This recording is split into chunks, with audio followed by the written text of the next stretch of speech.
everyone. Welcome to International Business Correspondence Online Classroom. Today's course content is Customer-Centered Communication Strategy for International Business Letters. Customer-Centered Communication Strategy for International Business Letters. To some extent, communication in foreign trade letters is similar to a marathon negotiation. To make this negotiation go smoothly and achieve the expected goals, foreign trade companies need to consider the other party's perspective with a customer-centered approach to consider various customer demands with forward thinking to anticipate the trade partner's possible reactions and preset the communication effects that may result. Below, we use 5 stages of foreign trade business as examples to illustrate. Polite language is the key to friendly relationships, especially when both parties are unfamiliar with each other and have just made contact. The degree of politeness required is high, needing the use of more polite language. During the inquiry stage, foreign trade companies should pay attention to choosing polite language to inquiry about the details of the goods or request the other party to provide a certain service, conveying a willingness for negotiation and cooperation in a friendly manner. In the communication during the offer stage, foreign trade companies should adopt a you attitude and less of a self-centered attitude from the other party's standpoint, enhance the benefits to the other party using expressions that start with you as much as possible and less with we or I to enhance the trade partner's recognition of your products and offers. In example 4 and 5, Sentence A's expression is self-centered, which can make the partner feel that the other party is arrogant. Sentence B, on the other hand, highlights the trade partner's interests and reflects the customer-first corporate spirit and cooperation attitude. This kind of consideration for others in the communication strategy is easy to gain the other party's goodwill and recognition, creating favorable conditions for subsequent business development. How to urge the other party to issue a letter of credit as soon as possible is a rather tricky business.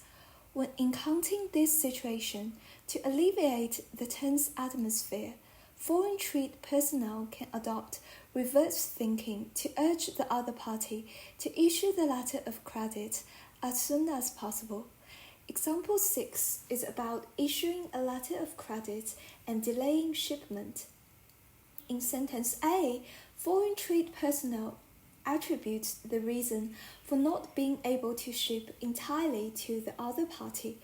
It can be imagined that doing so, besides hurting the other party's feelings, will also negatively impact subsequent business development.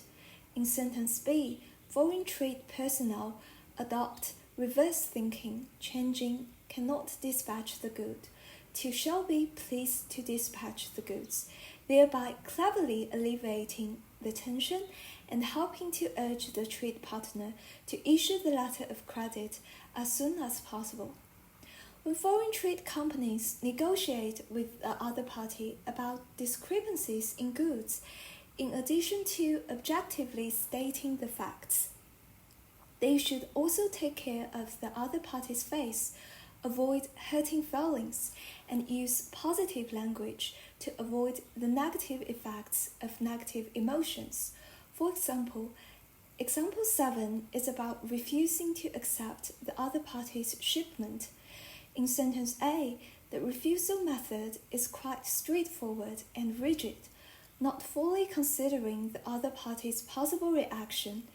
Doing so is very likely to hurt the other party's feelings and is not conducive to subsequent business development. In contrast, sentence B changes the wording. Take 65 economic relations practice in ring and trade discussion on foreign trade operations must refuse replacing unable to accept, which on one hand softens the communication tone and on the other hand weakens the negative information, objectively showing our helpless situation, making it easier to gain the other party's understanding. How to properly handle claims and refusals is a challenging communication task. If it is a claim, a direct writing method should be adopted, straightforwardly telling the other party the good news of the claim, while using neutral language as much as possible to divert the other party's attention to happy matters, avoiding negative descriptions about the claim issue. Example 8 uses a direct approach to claims and through neutral descriptions diverts the other party's attention to the pleasant aspects, which is very beneficial for gaining the other party's understanding. If it is a refusal letter, an indirect writing method can be adopted, that is, not directly stating the refusal at the beginning of the paragraph, but using neutral expressions to buffer the refusal and then reasonably and justifully point out the problem. At the same time, to retain the customer, the tone should be as gentle as possible so that the other party can willingly accept our proposed refusal.